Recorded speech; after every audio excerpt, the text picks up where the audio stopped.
Hi ladies, welcome back to my channel, Zani B. Davis, where I speak all about pregnancy, hypnobirthing, and motherhood.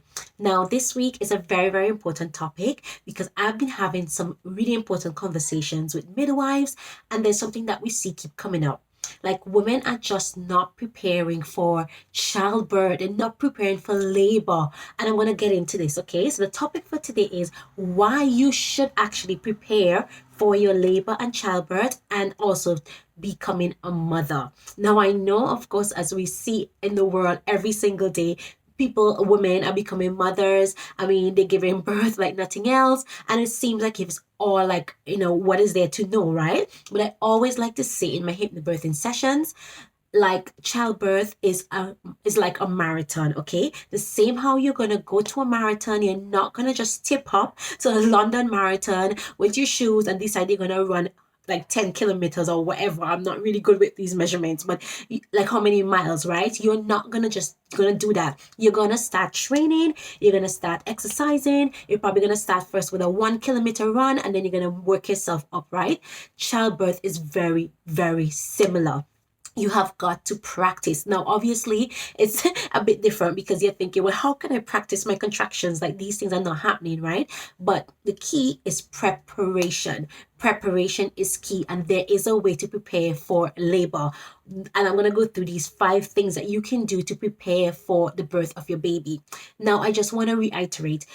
Many of us, for me, my husband and I were trying for over a year, and many of us I know as women, some of us have been lucky and we got pregnant and it was really easy, but some of us have been trying for a long time. We've been planning for a baby, wanted to be at the right time in our careers, want to make sure that we're comfortable financially, and we've been preparing for this baby. So why now, when we're pregnant now, we just think we're just gonna leave it as it is and see how it goes and not prepare for the birth as well, when this is something really important. People don't understand. My sister is a medical doctor, and the thing is, she keeps reminding me that a lot of young people come in there to give birth, and the thing is, they just take it like something slight, right? Pregnancy is a huge thing. It's a lot on our body. It's taxing. Like my midwife said to me, you're growing another human being in your body. Like, think about that. Like, that is crazy, right? But God has created us in such an amazing way that we are able to do that. But it doesn't mean that it is like, just like that, right? That is why to have a good pregnancy, you have to make sure that you're staying fit, you're working out, you're exercising, you're eating healthy, you're taking care of your body, right? Because your body is going through a huge change. It's growing another human being, and a lot is happening. And it's the same thing with childbirth, right? You've got to be prepared. So here we go now. 5 steps I'm going to take you through to ensure that you are prepared for the birth of your baby. Like, ladies, let us think this. Let not be nonchalant about it. Like, it's going to be fine. Yes, it is going to be fine, because I do have affirmations about that.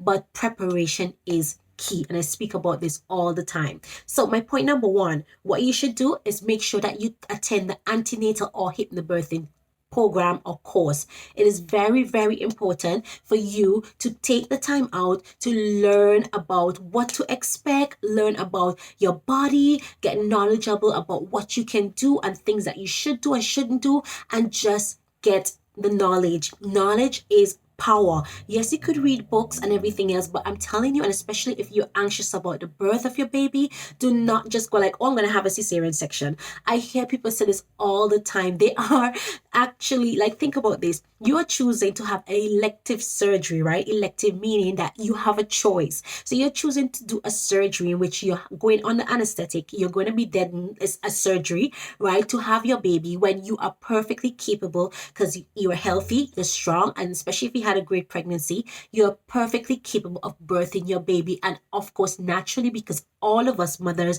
we are producing hormones called the birthing hormones, which includes like oxytocin and relaxin and all these amazing hormones we are producing naturally to be able to give birth to our babies. So why would you then decide that you are going to elect for surgery because you are scared about the birth? The key is preparation, getting the information, and just practicing. Hypnobirthing is just a simple practice. You don't have to buy anything except the course, and then everything. I give you everything in that course. You get the scripts, the relaxation scripts, you get everything to start training your mind, reprogramming your mind to relax and give birth instinctively boost the hormones and everything. It is so simple. So attend the antenatal or hypnobirthing course. If you would like to know more about my Happy Hypnobirthing program, the link is in the bio. Send me a message. Visit my website www.zanibdavis.com and read more about it. Reach out to me for help. The next one, practicing self-care. I have them written down to make sure I don't forget them. Practicing self-care is super, super important as a pregnant woman, right? Because we have to learn that when, and self-care comes hand in hand with relaxation and everything with hypnobirthing, right? Because when you relax, your baby is relaxed, your body is relaxed, your muscles are relaxed. So when you learn to relax and to just let go, and especially to avoid stress, make sure that you're in good mental health, make sure that you're happy, make sure that you're calm, making sure that you're confident. It is super, super important for you and your baby, and it's giving you the right mindset for your birth, right? For the labor and everything else. Self-care, self-care, self-care. Point number 3 is to practice positive thinking. And I have all about my affirmations. If you don't have affirmations, come into the group. The link is in the bio as well. The First Time Moms community. I am giving you 5 free affirmations to help you to just start practicing, to have a positive mindset, to start thinking positively. And I share so much about this in another video where you can go and check that out, about like making sure that you're surrounding yourself with positive people, making sure that you have an amazing morning routine, reading inspirational stuff, all those amazing things. These are ways that you can prepare for the birth of your baby. The next one is definitely the Girl Guide motto: be prepared, right? Be prepared in the sense of first of all, like, yeah, getting your hospital bags together, designating things, like putting things in place. Something I like to do is like having a project for your while you're waiting for your baby to come, like during a time where you're leading up to the birth of your baby, like having a project in hand, whether it be like, cooking a lovely meal, baking a cake, whatever it may be, while you're at home relaxing and waiting for your baby to come forth, right? When I was home waiting for my water to break, my family and I were like playing card games or playing dominoes, and it was just so amazing, right? So get prepared, get informed, and that is going to tie back into antenatal sessions as well. All of these things are tying in together because they are so important.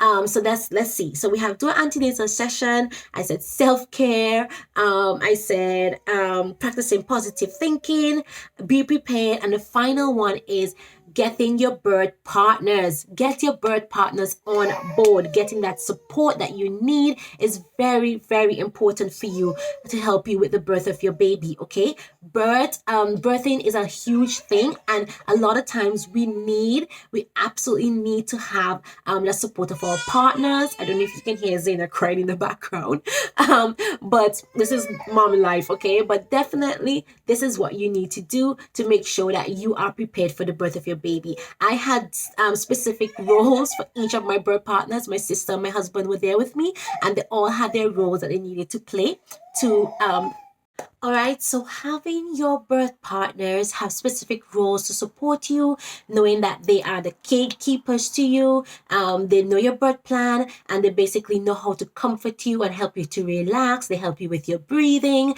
It is so important, right? I know a lot of women do this. There's actually a Hazat tribe in Tanzania, Hazmat, I think I pronounced that wrong, but there's this tribe in Tanzania that actually the mother goes into the bark of this huge Hazmat tree and they give birth by themselves. And I know that that's possible, right? But a lot of times in this society that we live in the Western world, that's not possible. We cannot just creep into a tree and give birth by ourselves, right? We do need that support and we do need that help. And therefore, it is so important to have your birth partners on board, giving them roles, giving them ways to support you, and therefore making it so much easier for you, okay? Now, I wanted to do this video because I want to discourage us women, especially young women, from going in and asking to be induced for labor and going in and just saying you want to have a cesarean section. Like, seriously, you are endangering yourself and your baby. A lot of times these are artificial hormones that you're being injected with, and I mean, seriously, you don't know what and why would you choose to do artificial hormones when your body is producing all of the right hormones that you need right now, right? Let everything happen as naturally as possible. I know we live in a fast society where we could do Botox in our faces and we could do all sorts of things, instant gratification, McDonald's. I get it. But something like childbirth, like seriously, let's not rush this. Let's just make sure that we're doing the best thing for ourselves and our babies, and preparation is key. All right, so I'll obviously put to the bottom of this video, you will have all of the 5 steps that I really have there. They're not really steps, but they're just tips for you to just remember that what you can do to start be getting prepared for the birth of your baby. Okay, it's not just tip up and see how it goes, right? It is so important for you to just have a plan in place, get knowledgeable about what is happening with your body and what you can do to help your baby in the best way possible. As I said before, if you're interested in hypnobirthing, which is a natural pain management technique for childbirth, where we just use deep relaxation techniques, visualization, affirmations, all these amazing, lovely mental things that are absolutely free, and it's just a practice that you do. There's no medication, there's nothing like that, right? If you want to find out more about this, it's called the Happy Hypnobirthing Program, and I offer it as a 4-week program, so just check the link in the bio. But preparation is key, ladies, and I have the 5 things that you can start doing to ensure that you are going to have the most wonderful birthing experience possible. Let's not choose the easy way, quote unquote easy way, because sometimes it's just not the easy way. Epidurals and stuff can fail. There are times where people actually have humongous horrible effects from epidurals and stuff like that, and you know, this is the thing, you've got to be very careful. Okay, so that's it for now. Don't forget to like this video, comment, share, and subscribe to my channel to get my weekly videos, and I'll speak to you all very, very soon. Bye.